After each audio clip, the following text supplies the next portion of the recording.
How to fix PhotoSweeper for Mac not uninstalling. Here is a script file you can use to uninstall PhotoSweeper for Mac.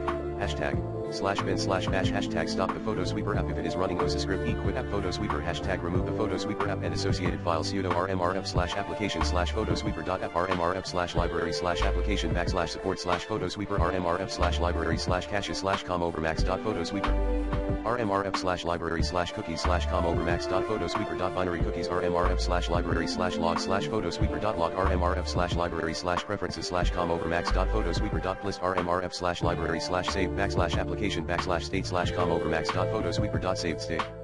Here's how to use the script. 1. Open a text editor such as TextEdit or BBEdit. 2. Copy the above script into a new file and save it with a descriptive name and the .sh extension, e.g. uninstall photosweeper.sh. 3. Open the terminal application on your Mac. 4. Type cd, with a space at the end, and then drag the folder containing the script file onto the terminal window.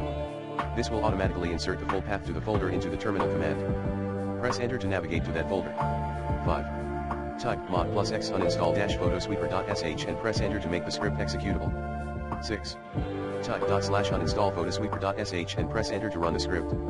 Enter your admin password if prompted. 7. The script will now remove PhotoSweeper and all associated files from your Mac. Note, before running this script, make sure to save any important work you have open in PhotoSweeper and any other applications.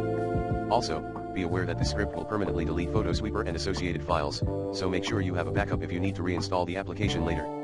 For starters, use the recommended Clean My Mac X in this video guide.